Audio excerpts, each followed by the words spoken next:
उत्तर प्रदेश में रायबरेली संसदीय सीट नेहरू गांधी परिवार का गढ़ रहा है। मौजूदा समय में उत्तर प्रदेश में यह कांग्रेस की इकलौती सीट रह गई है।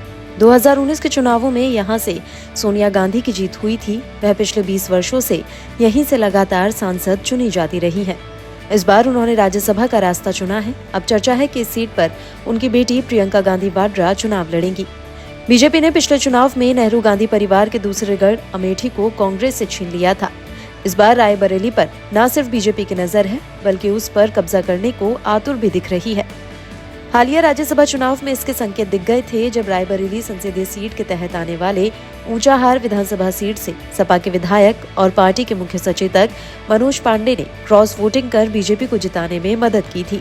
साफ है कि बीजेपी रायबरेली में गढ़ और वंश दोनों पर लगाम लगाना चाहती है। इसके लिए बीजेपी ने पासी प्लान बनाया है।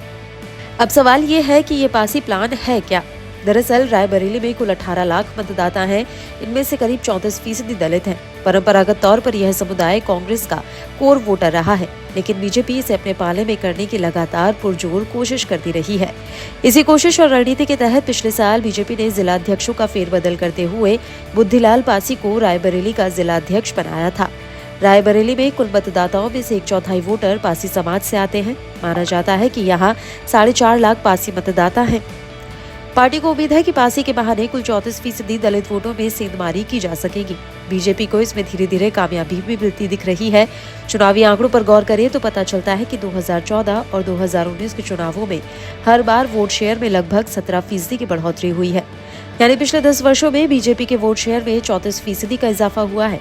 आंकड़े तस्दीक देते हैं कि ये वोट बैंक कांग्रेस से छिटक कर बीजेपी के पास आया है, क्योंकि इसी दौरान कांग्रेस के वोट शेयर में इतनी ही गिरावट दर्ज की गई है जितनी की बीजेपी की बढ़ी है। इस संसदीय क्षेत्र में ब्राह्मण मतदाताओं की संख्या 13 से 14% है। पारंपरिक रूप से पासी समुदाय का झुकाव किसी एक पार्टी की ओर नहीं रहा है, लेकिन बुद्धिलाल पासी के बीजेपी अध्यक्ष बनने के बाद से चुनावी परिदृश्य बदलने लगा है। इकोनॉमिक टाइम्स से बातचीत में बुद्धिलाल पासी ने कहा कि केंद्र की कल्याणकारी योजनाओं की वजह से दलित समुदाय बीजेपी की तरफ खिंचा आ रहा है। उन्होंने कहा कि बीजेपी दलित समुदाय के अधिक से अधिक लोगों को जोड़ने के लिए लाभार्थी सम्मेलन और लाभार्थी संपर्क अभियान भी चला रही है। उन्होंने ये भी कहा कि अगर मनोज पांडे बीजेपी में शामिल होते हैं तो पार्टी कांग्रेस के ब्राह्मण वोट बैंक में भी सेंध लगाने में कारगर होगी। हालांकि खुद मनोज पांडे इस पर अपना पक्ष साफ कर चुके हैं। उन्होंने क्या कुछ कहा था, सुनिए आप भी। किस चीज की गढ़ की बात करते हैं आप? रायबरेली में 3 विधानसभाओं में जिनकी जमानत जब्त हुई हो, जिनका कोई अस्तित्व नहीं है जनपद में, जिन्होंने रिश्ता ही केवल ये रखा हो कि केवल चुनाव लड़ना है और 5 साल तक, आपको शायद ध्यान नहीं है, किसान टकटकी लगा करके देख रहा था कि हमारा सांसद कब आएगा। बेरोजगार नौजवान ये देख रहा था कि कब हमारी मदद में कांग्रेस के लोग खड़े होंगे और कब हमारी मेंबर ऑफ पार्लियामेंट खड़ी होंगी। इन्हीं गांव में रहने वाले लोग टकटकी लगा करके देख रहे थे कि हमारी सड़क आखिर सांसद निधि से कब बनेगी।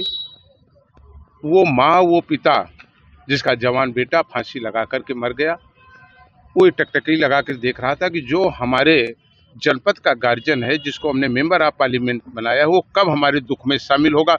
और अगर शायद इन सुख और दुख में लोग शामिल नहीं हो सकते हैं, उन्हें जनता से वोट मांगने का और लेने का अधिकार नैतिक रूप से कतई नहीं रहता।